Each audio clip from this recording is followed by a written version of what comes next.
제가 몇 가지 질문을 좀 드리고 싶습니다. 한번 스스로에게 답해 보시면 어떨까라고 생각합니다. 내가 요즘 이렇게 열심히 교회 다니는 이유가 무엇인가? 예전엔 그렇게 하지 않았는데, 옛날에 이랬다 저랬다 했는데 내가 왜 이렇게 열심히 할까? 좀 더 깊이 묻는다면 내가 하나님을 믿는 이유가 무엇인가? 그래서 때론 지금의 내가 불편한 것 같기도 하고, 때론 뭔가 듣긴 들어서 내가 자극은 되는데, 그래서 감았던 눈을 뜨는, 그래서 옛날엔 늘 설교 시간에 졸고 늘 그냥 언제 끝나라는 생각만 했던 사람들이 저것이 들리기 시작한다. 그래서 뭔지 모르지만 자꾸 변화되어야 할 이상한 필요를 끊임없이 느끼는 내 자신이 이상하기도 하고, 심지어 그러한 불편함을 완전히 끊어지지도 못해서 짜증나기도 한다.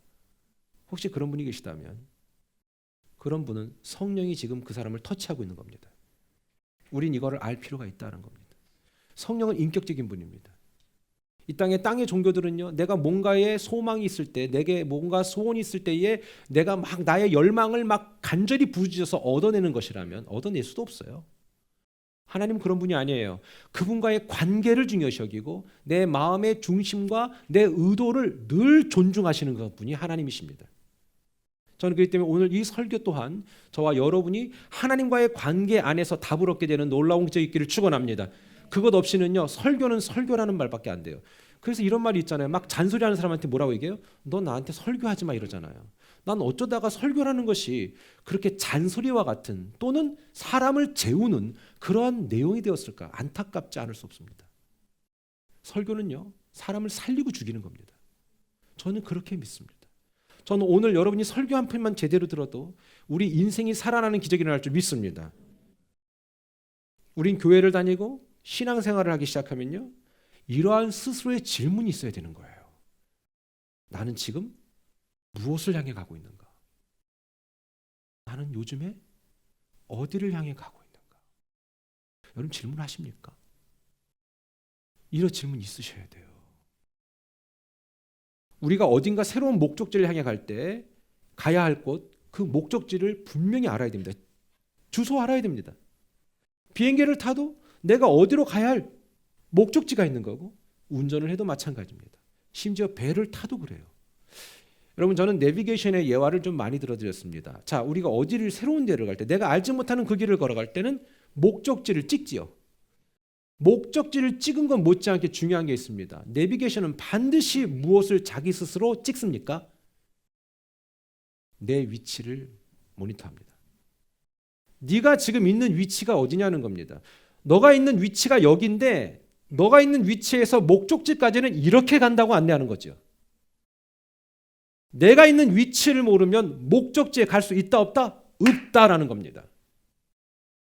저는 하나님이 모든 것을 예정해 놓았다라는 것들을 이해하지 못했습니다. 우리 이따 좀 더 깊이 있게 얘기하겠지만, 하나님은 여러분이 가야 할 곳들을 이미 찍어 놓으신 것입니다. 우리는 그 목적지를 향해 내 위치를 발견하지 않으면 그곳에 갈 수 없다라는 것을 알아야 한다는 것이죠. 새로운 길을 가야 할 때는 우리는 반드시 내 위치를 알아야 합니다. 그런 의미에서 하나님을 믿고 복음 안에서 하나님의 목적을 향해 내 인생의 진정한 표대를 향해 나아갈 때에 그게 매우 의미 있고 바른 방향성이다라는 것입니다. 지금 나는 어디를 향해, 어떤 경로를 향해 어떻게 지금 가고 있는지 아무리 바삐 살아도 이것만큼은 알게 되기를 축원합니다. 오순절 성령 충만의 사건은요, 제자들과 함께 모인 모든 사람들이 이 나의 위치를 보게 된 사건이에요. 여러분, 그때 모인 분들이요, 우리처럼 직업이 다양하셨어요. 근데 그 직업이 다양한 분들이 모든 공통 분모가 뭐냐면 내가 가야 될 곳을 딱 찍은 거예요. 나는 이런 직업이 있는데 내가 이렇게 살아야 한다고? 내가 갈 곳이 거기라고? 이걸 알게 된 거예요. 그러면서 어떻게 됩니까? 다들 각자가 자기 위치를 파악한 거예요. 그럼 나는 어떻게 살아야 할까? 이게 오순절 성령 충만의 사건입니다. 이 땅의 교회의 목적이 그냥 몇몇의 착한 사람들 만들어내는 게 아니라, 그보다 더 분명한 목적 뭐예요? 생명이 어디로부터 시작해서 그 생명은 어디를 향해 가고 있는가? 이 과정 경로를 우리가 복음을 통해 보게 되는 것이죠. 그리고 결국은 우리는 다 한 곳으로 가게 될 것이다. 다양한 직업, 다양한 성향, 그다음에 다양한 환경, 다양한 기질, 이건 중요하지 않다. 우리가 갈 곳은 한 곳이라는 겁니다. 나이가 어리고 나이가 많고 이거 중요하지 않습니다. 우리가 갈 곳은 그냥 한 곳입니다. 생명이 어디로부터 왔고 그 생명 결국 어디로 향하게 할 것인가. 얼마 전 모 방송에서요, 그게 나온 내용인데, 요즘 TV 안 보시잖아요. 거의 다 그냥 유튜브만 보거나 이 짧은 것만 보는데, 저도 이제 그래서 그럴 것밖에 못 보지만, 짧은 인터뷰인데 제가 참 느낀 바가 커요. 뭘 느낀 바가 크냐면, 야, 오늘날 얼마나 많은 사람들이 자기도 답을 모르는데 답을 주려고 애쓰고 있구나. 무슨 뜻인지 아시겠죠? 자기도 몰라. 모르는데 답은 주긴 줘야 해. 그러니까 막말하는 거지 그냥. 방송에서 어떤 코미디언입니까? 개그맨입니까? 누구라고 얘기하면 또 그러니까 영상을 보시면 아실 거예요. 이분 유명한 분 아닙니까? 이분이 이렇게 물었어요. 어떤 승려한테, 그날 패널로 나오신 승려한테 이렇게 물었어요. 이 승려도 여러분들이 요즘에 좀 많이 알고 있는 사람일 수 있습니다. 우리들은 왜 태어났습니까? 이렇게 물은 거예요. 여러분 왜 태어났니? 왜 태어났니? 여러분 답해 보세요. 자, 답 못하면 안 돼요. 왜 태어나셨습니까? 태초부터 정했다. 뭘 정하셨죠? 하나님의 목적을 위해서. 하나님의 목적은 뭡니까? 하나님의 영광이라는 목적. 그러니까 우리는 살아가는 내용이 하나님의 영광이라는 포커스에 계속 맞춰야 되는 거예요. 목사님, 너무 내 인생은 없잖아요. 뭐예요? 나는 뭐예요? 내 인생 권리도 나는 뭐예요? 아무것도 아닌 존재예요? 아니요, 제가 말씀드렸죠. 하나님의 영광이라는 목적에 딱 올라타는 순간에 우리가 누리게 될 은혜가 얼마나 큰지 모릅니다. 나만을 위해서 산다고 해서 나만을 위해서 살 수 있으세요? 나만을 위해서 열심히 살고 열심히 벌고 열심히 일하고 열심히 공부하고 그 결과물은 뭡니까? 나만을 위해 살고 나도 구원해내지 못하는 나를 믿고 살다가 결국은 지옥 가는 거 아니겠습니까? 여러분, 그러나 우리는 하나님의 목적에 의해서 태어난 거예요. 그 목적, 각자 태어난 환경, 상황, 각 기질, 직업 다 달라. 그러나 목적은 분명히 하나님의 영광이라는 목적이 있는데 그 승려가 뭐라고 얘기했는지 아세요? 이렇게 대답했어요. 뭐라고요? 태어났기 때문에 이유가 생겼다고. 오케이, 좋다 이거예요. 저는 뭐든지 논리 정연하게 풀어가는 것을 되게 선호합니다. 그래서 아이들한테도 그런 영상물을 자꾸 보여주고 그것이 내게 어떤 논리력으로 작용할지에 대해서는 미리 준비해라. 세상에 나가면 분명히 세상은 너를 설득하려고 할 것이다. 그럴 때에 그 사람들이 너가 그 사람들한테 그런 말을 한들 그 사람이 설득당하진 않는다. 최소한 너를 보호하기 위해서는 그 논리력은 갖고 있어야 된다. 매우 분명한 답 같지 않아요? 왜 태어난 것입니까? 스님 이렇게 얘기했겠죠. 그랬더니 이분이 하시는 말씀이 이유가 있어 태어난 게 아니라 태어났기 때문에 이유가 생겼대. 그럼 잘 봐요. 원래 이유가 없는데 태어나니까 이유가 생겼대. 아니, 말장난하는 겁니까 지금? 앞뒤가 안 맞는 얘기예요. 이유는 없었는데 네가 태어난 이후부터 이유가 생긴 거야. 성경은 그렇게 말하지 않아요. 너무 명확하게 에베소서 1장 4절 6절에 우리는 갈등하지 않아요. 곧 창세전에 그리스도 안에서 우리를 택하사 너를 꼽았다는 거예요. 우리로 사랑 안에서 그 앞에 거룩하고 흠이 없게 하시려고 했다는 거예요. 이게 하나님의 목적이에요. 그런데 어떻게 했다? 시작. 그 기쁘신 뜻대로 우리를 예정하사. 여기서 예정론이 나오는 거예요. 말씀드렸잖아요. 고등학교 2학년 때 얼마나 궁금했는지 몰라요. 전사님한테 물어봐도 대답을 안 해. 목사님한테 물어봐도 대답을 안 해줘. 하나님 우리를 예정했다는 것이 뭡니까, 목사님? 하나님 우리를 예정했는데 어디까지, 무엇까지, 어느 범주까지 예정했다는 겁니까? 아무도 대답을 못 해줘요. 근데 난 그분들 이해해요. 그때는 내비게이션이 없었거든요.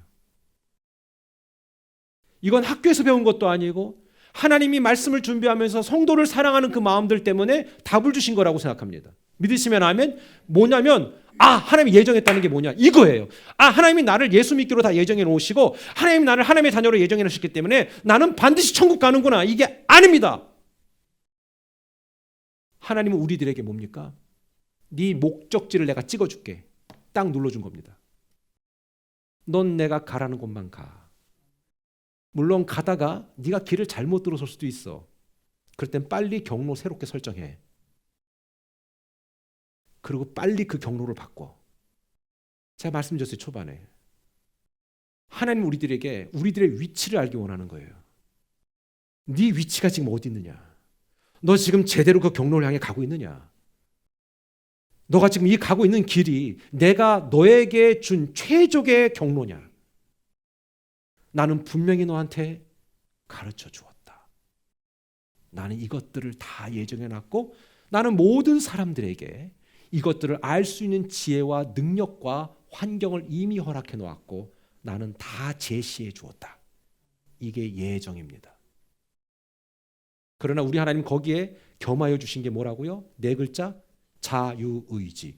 그래서 우리는 어때요? 이 경로를 통해 가다가 내가 볼 때는 구글보단 내가 더 정확한 것 같아서 경로를 틉니다. 그러면 이 구글은 계속해서 새로운 경로를 설정합니다. 아니야, 그 길로 가지 말고 이렇게 돌아서라도 가봐. 사랑하는 여러분, 하나님은 우리들에게 목적지를 지정해 줬고 우리가 그 길을 걸어갈 수 있는 의지와 능력도 주었고 우린 그 과정에서 나의 의지를 발동하여서 돌아가기도 하고 다이렉트로 가기로 하고 돌아갈 땐 분명히 기름이 낭비될 겁니다. 돌아가다 안 좋은 일을 겪을 수도 있을 것입니다. 또는 그 경로대로 가고 있는데도 불구하고 안 좋은 일이 있을 수 있습니다. 그러나 그 경로는 결국 가게 되는데 이게 하나님의 예정입니다. 저는 우리 모두가 다 우리에게 주신 아름다운 의지를 하나님이 작정해 놓으신 그 경로를 향해 제시해 놓으신 그 경로를 향해 가게 되기를 주님의 이름으로 축원합니다. 오순절 마가다락방에 모인 120명의 사람들은 그 사실을 예수님의 부활과 승천, 그 다음에 그분의 40일간의 사역을 통해서 확인하고 그 다음에 어때요? 성령의 충만을 통해서 자기들이 확인했기 때문에 각자 자기가 다른 직업을 갖고 있음에도 불구하고 우리가 모인 목적과 이유, 우리 인생에 가야 될 방향은 그 하나님의 나라요. 그 하나님의 나라를 그 모토를 함께 일구고 같이 가는 사람들인 그 교회 공동체에 우리가 헌신하고 충성하는 것이다라는 겁니다. 우리가 엄밀히 말해서 여러분들 하나님의 나라라는 공통의 분모가 없으면 우리가 모일 이유가 없잖아요. 오늘도 날씨가 좀 많이 추운데 없잖아요, 그렇죠? 뭐 그렇더라고. 한국엔 종이 신자라고 있다고. 비 오면 안 와. 젖을까봐 몸이. 눈이. 근데 난 여긴 어느 정도 이해는 되더라고. 제가 말씀드렸잖아요. 여긴 지금 한국은 올해 여기보다 눈이 더 많이 왔는데 여긴 차를 못 빼잖아요. 그렇잖아요. 그 차 불러도 안 오고 뭐 그럼 오케이. 근데 그냥 내가 주일이 옵션이 됐다면 하나님이 내게 무수히 많은 경로를 제시해 줬음에도 불구하고 평생 그렇게 산다면 당시 그들은요 각자의 직업 갖고 있었어요. 배운 사람, 못 배운 사람 다양했고요. 사회적 포지션 다 달랐을 겁니다. 그러나 그들이 느꼈던 건 뭡니까? 하나님의 나라에 대한 존귀함, 그 가치에 대한 의미를 깨닫게 된 겁니다. 목적지가 같았다라는 겁니다.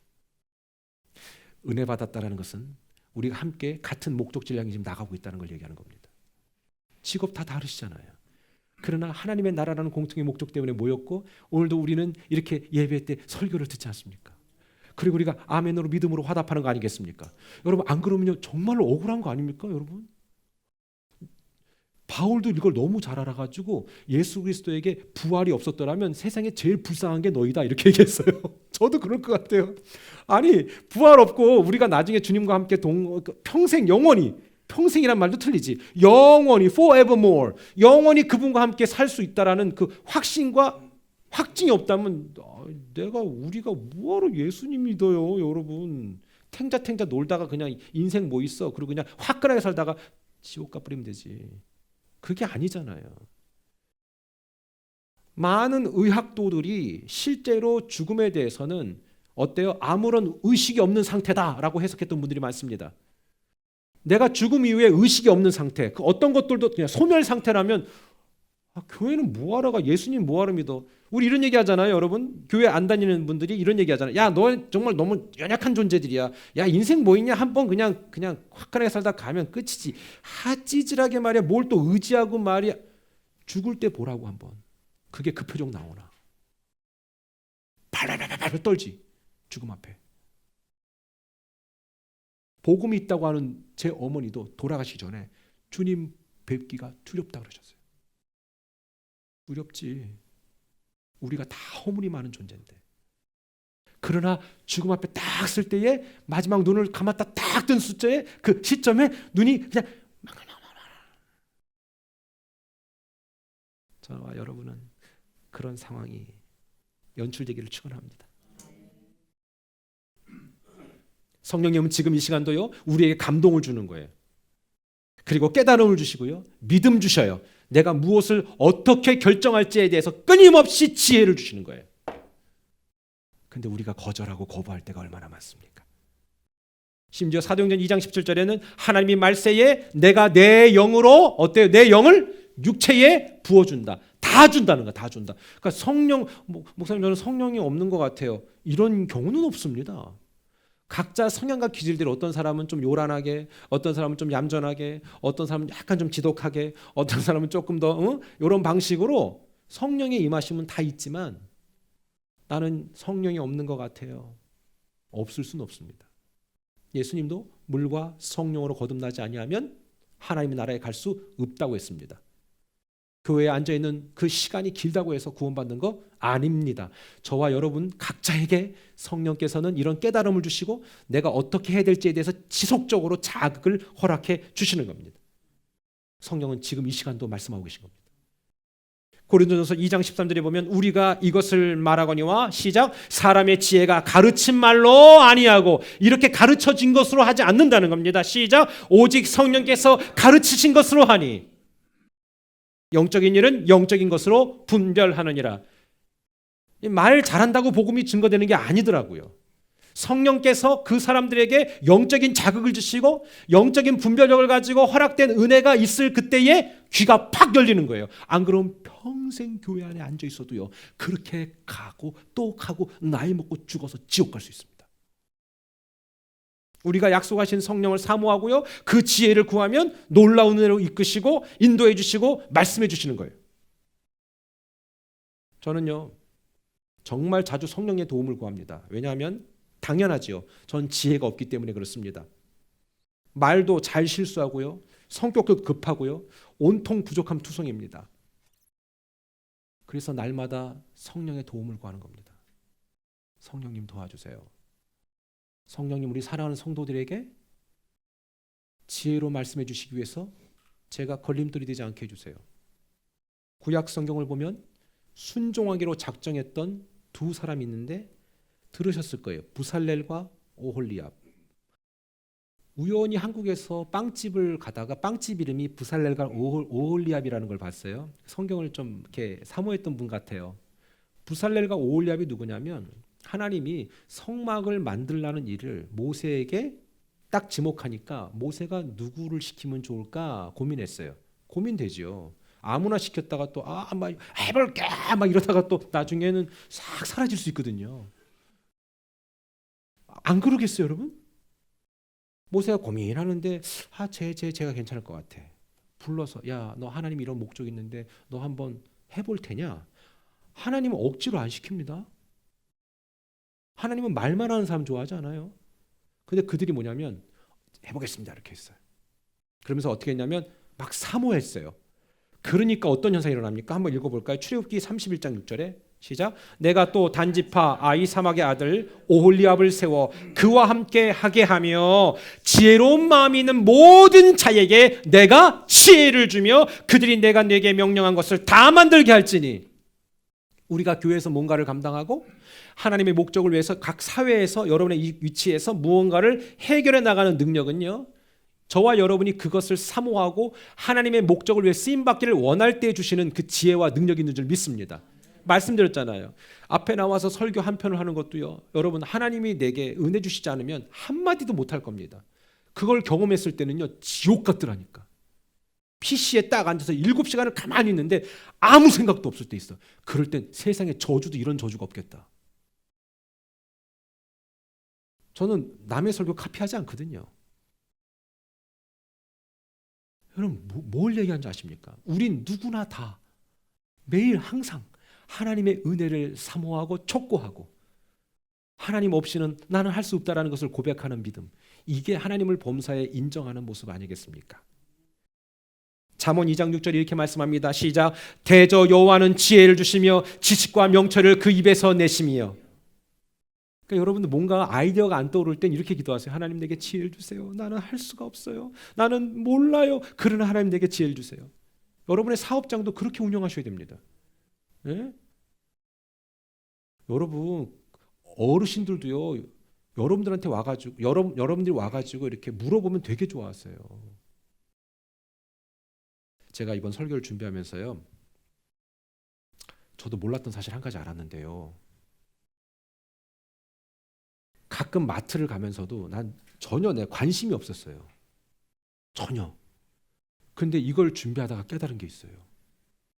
이 땅의 믿음의 기업들 중에 와 진짜 괜찮은 기업들이 많구나 하는 거를 그때 알게 된 거예요.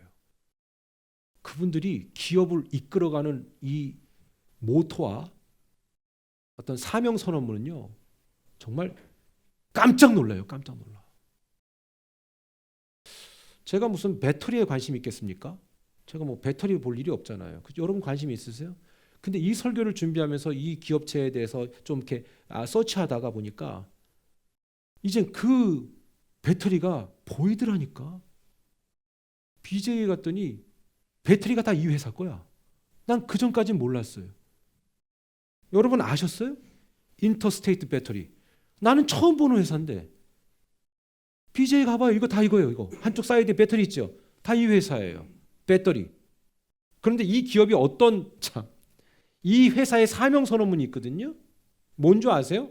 너무 웃겼지만 은혜가 확 됐어. 배터리잖아. 배터리 하면 뭐? 힘, 파워. 뭐냐면 우리의 목적은 세계에서 가장 신뢰할 수 있는 힘의 근원을 전하고 하나님을 찬양하며 삶을 풍요롭게 하는 것이다. 멋지지 않습니까? 안 멋져요? 여러분 그 정도의 마인드로 좀 사업장 그렇게 하세요. 난 진짜 우리 왜 이게 안 돼? 될 수 있잖아. 일부 때도 그랬어요. 그래서 사업하실 분들, 사업하는 분들 회사의 모토 빨리 세우라고, 모토를 만들으라고, 회사 사원을 만들으라고 딱 써서 붙이라고. 저희 집도 가훈이 있어요. 범사에 감사하라 이거거든요. 입 다물어라 이거지. 어디서 불만을 하냐 하나님 앞에. 우리가 받은 게 얼마나 큰데 영원한 생명을 줬으니 뭘 줘도 감사한데. 지금 있는 거 뺏어가면 안 되겠지만 지금 있는 거 뺏어간들 내가 무슨 말 할 수 있겠어 하나님 앞에. 우리가 이미 받은 게 큰데. 와, 난 이 인터스테이트 배터리 난 처음 봤지만 한번 가보세요. 이제 가보세요. 타이슨 푸드라는 거 있습니다. 여러분 아실 겁니다. 대단한 기업이더라고요. 타이슨 회사 이 그룹에서 11만 3천 명의 임직원들을 관리해주는 목사님만 115명 계십니다. 한 주에 2번씩 미팅을 하면서 이분들이 믿음을 온전히 건강하게 유지하기 위해서 무던히 애를 쓰십니다. 여러분 안 되란 법 있습니까? 이분들은 뇌가 다릅니까? 생긴 게 다릅니까? 사람이 아닙니까? 여러분 못하란 법이 뭐 있습니까? He can do, she can do, why not me? 그러잖아. 왜 못해? 안 하니까 못하지. 이분들은 경영 마인드에 뭐가 깔린 줄 아세요? 하나님이 문 닫으라고 하면 닫겠습니다 이거예요. 여러분 그 정도의 대포가 있어야 되는 거 아니겠습니까? 여러분 하나님 안에서 우리가 다 잘 되는 것이 하나님의 뜻이라면 망하는 것은 그럼 저주받은 겁니까? 아니요. 그게 잘못된 신앙이에요. 때로는 안 될 때는 안 되는 이유와 목적도 있고요. 내가 잘못해서 안 되는 거면 나를 바꾸면 되고 내가 잘못한 게 아니라면 하나님의 목적이 있구나라고 받아들이면 되는데 왜 그렇게 큰 마음을 갖지 못합니까? 이분들 대단한 분들입니다. 저 이거는 못 봤거든요. 이 회사는 못 봤는데 혹시 아세요? 우리가 모르는 게 너무 많은 거예요. 그러니까 우리 맥도날드밖에 모르잖아요. 잘. 저가 그렇다는 얘기예요. 제가 그렇다는 얘기예요. 이 하비러비라는 이 아트 앤 크래프트 스토어거든요. 이게 우리는 파이브 빌로우밖에 모르잖아요. 지금 문 닫고 있는 파이브 빌로우잖아요. 이건 그보다도 훨씬 더 큰 기업인데 이분이 최근에 경영진들한테 경영을 넘겨줬어요. 왜 넘겨준지 아세요? 자꾸 간섭을 하는데 주일 문을 닫아라, 열어라부터 뭐 여러 가지 말이 많은 거예요. 그리고 이건 이렇게 하라, 저렇게 하라 막 그러니까 이분이 니네가 해. 와, 니네가 해.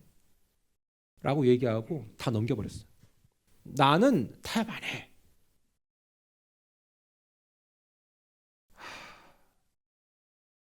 이분이요, 자기 모든 매출의 10분의 1을 하나님 앞에 드리는 것을 조금 더 아까워하지 않아요.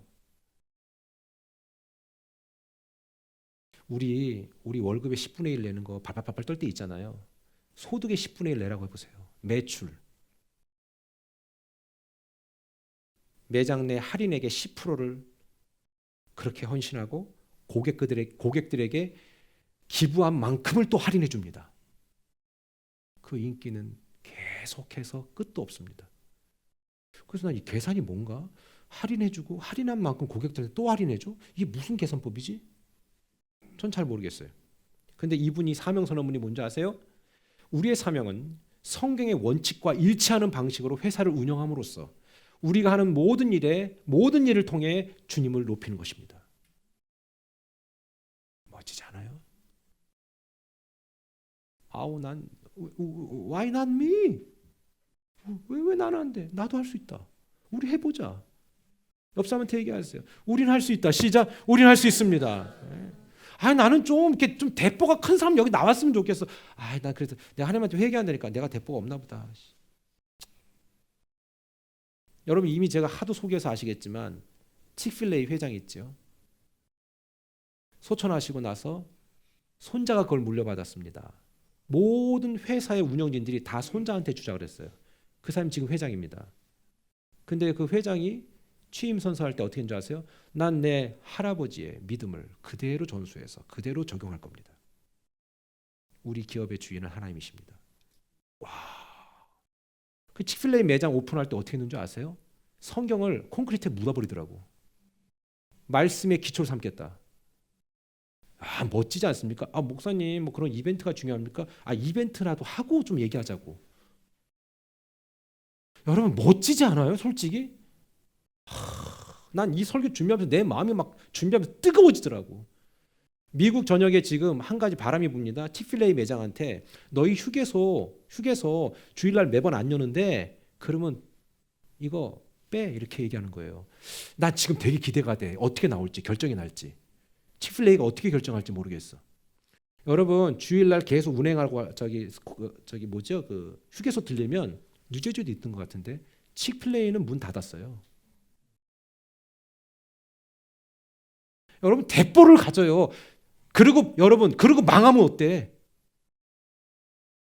망하면 어때? 망하는 게 아니야. 근데 놀랍게도 망하는 사람이 하나도 없네. 망하게 하니까 망하는 거지.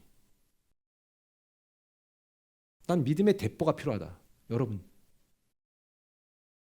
표준어는 아닌 것 같은데 대포가 그죠? 이게 무슨 나라 말입니까? 무슨 슬랭이에요 이거? 일본 말입니까? 제가 잘 모르는 대포는 일본 말 아닐 것 같아. 제가 잘 모르겠습니다. 배들보? 막 갖다 얘기하지 마시고.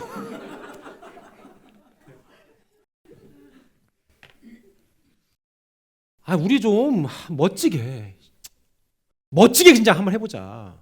아멘. 믿음의 기초를 한번 다져보자. 그리고 하나님 앞에 땡깡 부리자. 여러분 제가 말씀드렸죠. 왜 가정의 변화가 없는 줄 아십니까? 말씀드렸죠. 우리 적당히 타협해왔기 때문에 그렇습니다. 남편은 아내에게, 아내는 남편에게, 부모는 자식에게, 자식은 부모에게 타협했기 때문에 그렇습니다. 나 오늘 굶어도 이 방향 갑니다 라고 얘기하면요, 함께 있는 공동체, 자식들이든 부모든 발발발발 떱니다. 근데 저 자식한테 함부로 못하겠다. 이렇게 됩니다. 근데 저 아내한테 함부로 못하겠다. 저 남편한테 함부로 못하겠다. 근데 어때요? 말씀드렸잖아요. 좋을 때는 그렇게 할까? 이러고 아닐 때를 얘기하니 이게 통하나? 안 통하지. 귀 있는 자는 성령이 교회들에게 하시는 말씀을 들을지어다. 이거 되게 중요합니다. 여러분, 제가 혹시 이 설교할 때 기분 나쁜 분 계세요? 난 개인적인 감정 없수. 성령이 교회들에게 하신 말씀을 들을지어다. 저는 여러분들에게 아까 얘기했던 것처럼 그런 멋진 기업들, 인터스테이트 배터리, 타이슨 푸드, 하비로비, 그리고 치필레이, 그 외에 더 많은데 시간 관계상 말할 수 없어요. 사랑하는 여러분, 전 여러분이 잘 되기를 원합니다. 우리 하나님은 그렇게 그릇이 작은 분 아닙니다. 그렇게 쪼잔한 분 아닙니까? 아닙니다. 우리 사업하시는 분들, 오늘 제가 미션 드릴게요. 무조건 사원을 만들라. 아멘. 모토를 세워라. 나의 개인의 여러분 각 가정에 좌우명을 세워라. 가온을 만들라.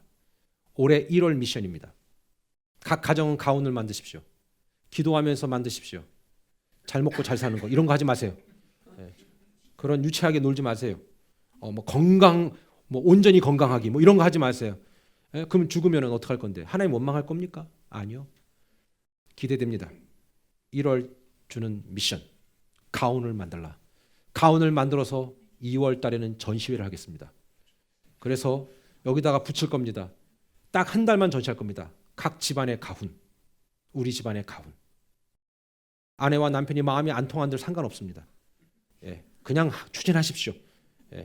복음이 없는 사람은 없는 대로 그냥 내버려 두고 여기다 가훈을 가족들과 함께 상의해서 하십시오. 어때요? 괜찮죠?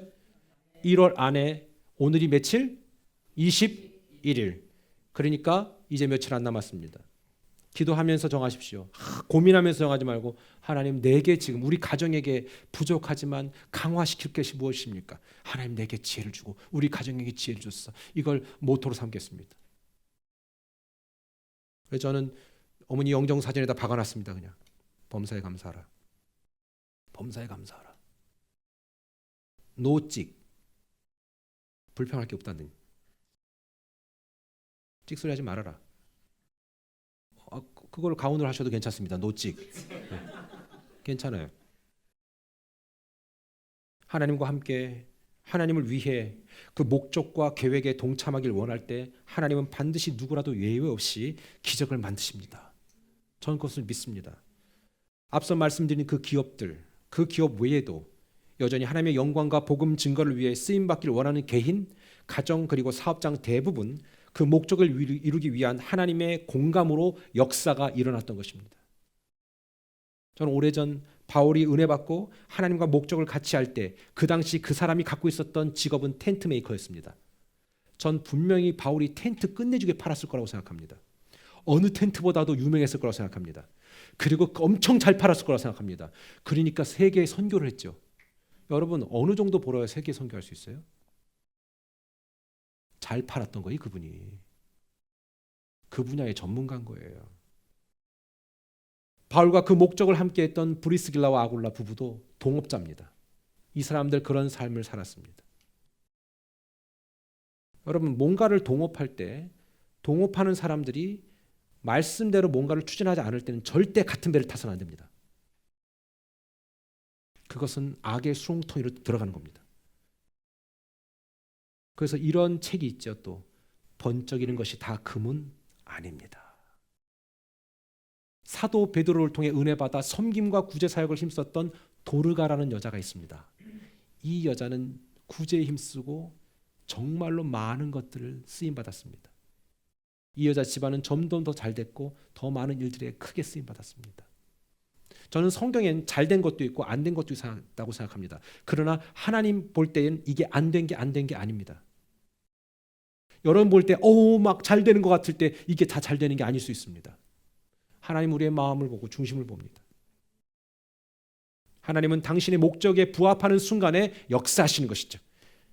하나님을 목적으로 삼기를 주님의 이름으로 축원합니다. 하나님의 일과 교회의 사명 그리고 하나님의 영광을 위해서라면 무엇이라도 어디라도 달려가는 그 마음이 살아계신 하나님께 노출되기를 축원합니다. 여러분, 그게 중요한 거예요. 저는 아까도 말씀드렸지만 제가 뭔가 필요를 말하기 전에 알아서 움직이는 분들이 계시는 걸 봅니다. 그게 바로 뭡니까? 성령의 감동을 무시하지 않는 사람입니다. 그런 사람들에게 하나님이 좋은 길을 제시하시지 않겠습니까? 어디를 가든 내가 받은 은혜를 말해야 합니다. 내가 현재 느끼고 누리고 감사하는 모든 것을 주변 사람들과 얘기해야 됩니다. 여러분, 저에게 기분 나빠하지 마시고 정말로 은혜로 받으시기를 주님 이름으로 축원합니다. 가정이 복음화되지 않은 이유는 여러분 잘 들으세요.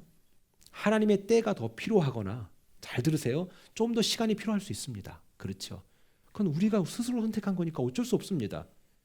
하나님이 뭐 복음 증거라고 그 선택해 준 거 아닙니다. 제발 착각하지 마세요. 예? 시간이 필요할 수 있습니다. 또는 뭔지 아십니까? 내 자신이 복음의 일관성이 없어서일 수도 있습니다.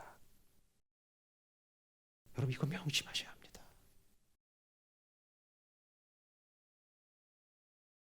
어떤 분들을 보면요, 집에 가면 맨날 교회 욕만 하는 사람들이 있어요. 우리 교회 말고. 그러니까 난 이번에 배웠네, 이별구라고. 입만 열면 구라. 나 이번에 배웠어. 난 이별부라고 있어. 입만 열면 부정적인 사람이 있어요. 그럼 함께 사는 사람이 교회 가고 싶겠습니까? 애들은 괜찮겠어요? 스스로 무덤 파는 거예요. 여러분, 함께 있는 분한테 정말 인격적으로 존중하면서, 나는 교회를 가지만 당신은 못 가지만, 그러면 저게 미쳤나 그럴 거예요, 처음에. 그러나 그것을 계속하고 기도하면서 섬기면 기적이 일어날 줄 믿습니다. 만약에 계속 그러는데도 변화가 없다, 진짜 계속했는데, 지속했는데, 여기서 지속이라는 얘기는 뭐냐? 하루도 빠짐없이 1년 365일 그렇게 했다. 그럼 그분 나가버릴 겁니다. 목사님, 무슨 그런 심한 말을. 하나님 명확한 분이에요. 제가 지금 가정 파괴되라고 지금 제시한 거 아니잖아요. 우리가 그만큼 지속적으로 끊임없이 할 때 나타나는 기적, 만약 그 기적이 하나님의 방법이 아니라면 전혀 다른 방법을 허락하실 거예요. 근데 저는 저와 여러분이 그 첫 번째 방법을 먼저 해보는 게 맞다고 생각합니다. 내가 타협하면 안 되고 내가 일관성 있게 해야 됩니다. 내가 이랬다 저랬다 하는 모습을 자녀들에게 보여주는 순간에 영적인 권위는 완전히 땅바닥에 곤두박질 치게 되어 있습니다. 그러나 그것 또한 복구하는 법 가르쳐드렸잖아요. 나보다 아무리 어린 사람이라 할지라도 내가 잘못한 거고, 내가 실수한 거고, 내가 부족해서 그랬다라고 얘기한다면 그 전보다도 더 큰 은혜가 임하게 될 줄 믿습니다. 말씀을 마치겠습니다. 사도행전 2장 21절에 누구든지 주의 이름을 부르는 자는 구원을 받으리라 그랬습니다. 누구든지 주의 이름을 부르는 자는 구원을 얻으리라. 그 뒤에 주 예수를 믿으라, 그리하면 너와 네 집이 구원을 받는다. 그 집의 구성원 중에 어떤 사람은 구원 받는 사람이 있고 어떤 사람은 못 받는 사람도 있을 수 있습니다. 예수님도 말씀하셨습니다. 두 사람이 함께 맷돌을 갈다가, 두 사람이 함께 잠을 자다가 한 사람은 가고 한 사람은 남는다고 했습니다. 우리 어릴 때 이런 노래 했던 사람 있으세요? 이런 거 기억나세요? 두 사람이 함께 잠을 자다가, 두 사람이 함께 맷돌 갈다가, 한 사람은 가고 한 사람은 남겠네. 예수님 맞을 준비 됐나? 처음 듣지요. 처음 듣지요. 괜찮아요. 지금 들었으니까. 우리 모두요, 그 나이에 걸맞는 그 사명, 내 능력에 걸맞는 그 사명 잘 감당하다가 멋지게 갑시다. 아멘. 결과는 하나님이 알아서 하실 거고 내가 판단할 게 아니라 내가 지금 무엇을 향해 가고 있는 거에 대한 그 방향성이 명확하면, 내 위치를 명확히 알고 있다면 괜찮아요. 없으면 어때? 건강하지 않으면 어떤데? 괜찮아요. 그러나 방향도 모르고 내 위치도 모른다면 그게 가장 비참한 인생입니다. 옆 사람 손을 꼭 잡고 이 얘기하고 마치겠습니다. 정확한 방향을 향해 갑시다. 시작! 정확한 방향을 향해 갑시다. 아멘. 기도하겠습니다.